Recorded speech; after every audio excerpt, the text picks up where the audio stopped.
Best way to introduce yourself to a girl in a nightclub. Uh,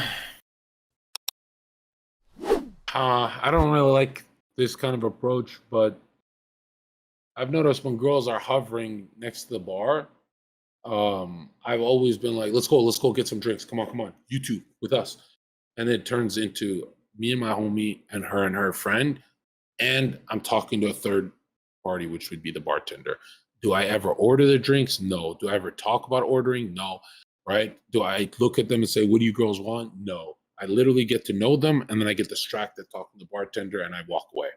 Right? So I would never actually buy drinks, but I would come back when the simps are done getting the girls drinks, and then I'd be like, "These fucking losers actually bought you guys drinks, huh?" And I didn't buy you guys drinks. You guys are acting all cold. I was being a sweetheart. Now fuck this shit. I don't want to do this shit anymore. And they'll be like, no, you're actually okay. How do you make a conversation funny when you barely know each other? I used to blame that if there's no chemistry when this happens. But after I saw you, I realized I'm coping. What's your take on that? Oh, you realize you're coping because I have chemistry with the nerdy girls, the cute girls, the smart girls. Like, yeah, I have a chemistry with all of them because I where there's a will, there's a way. Basically, it's always maintaining a state of play. So sometimes my voice or the way I smile changes, and you can tell I'm 5-year-old Jon Zherka. I don't know if you guys who watch me for a while can tell.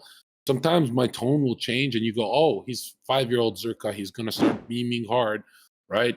So a lot of times I'll be, "Oh no, I would never fuck with you, sir. That's like a 5-year-old me, on a prank call, right?" And so a lot of times it's like I'm going into an archetype of a 5-year-old to see if I can generate some kind of play with the bitch, right? And for me, it definitely works when I think of swapping loadouts in my head. It does it one in the chat if that works for you, is swapping loadouts, right? Like I gotta be a badass. That's vague. Oh, I gotta be your older brother. That's playful. Oh, I think it's even better if you do loadouts of characters you understand. Like girls used to tell me you're just like Inuyasha. This girl who liked me and some other girl who heard what she said. And so I'd be like, yeah, Inuyasha is a very, I don't know why you're trying to make fun of me. That's a very base character.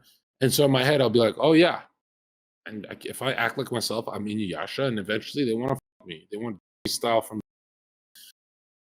So if having a character in your head makes it better, like for example, if you're a talkative, goofy guy and you're too goofy, maybe you have to be Sasuke.